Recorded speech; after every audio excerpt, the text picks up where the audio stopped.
Some people in Wisconsin travel hours to seek urgent mental health care. A bipartisan bill would create regional mental health crisis centers and observation centers statewide to help rural areas in particular.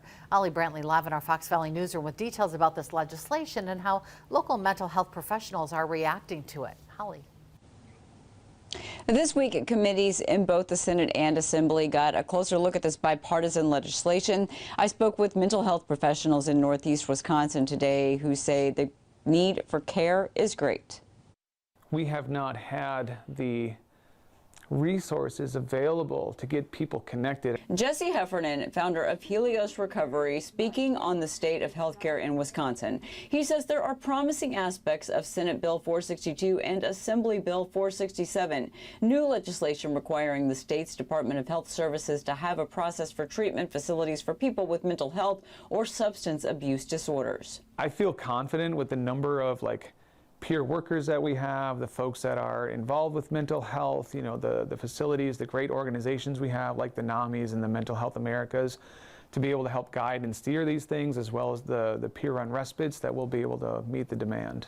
The facilities will be designed to be a one-stop shop for individuals experiencing a mental health crisis and will accept both voluntary and involuntary individuals for short-term stays of 5 days or less. I would say what my hope is, and when we talk about mental health and access and care, is that we realize that it is that spectrum, that everyone needs to be able to talk about their mental health as being as important as their physical health.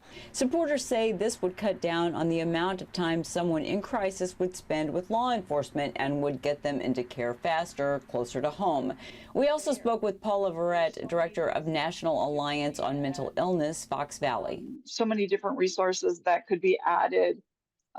Right now, we don't have a diversified system of care that can meet the needs of the broad spectrum of need for people with mental health challenges. She says the need is extreme for access to the highest level of mental health care.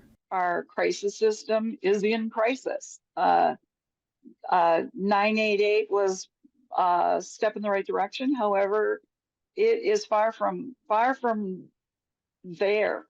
There's so many things that we can do differently. Now, mental health professionals I spoke with say they are excited about this kind of legislation, but they do want lawmakers to be careful when it comes to any kind of language that deals with involuntary care. Now, as for the budget in 2023 to 2025, $10 million was set aside so that the DHS can create a grant program to fund these facilities. Live in the Fox Valley newsroom, Holly Brantley, Action 2 News.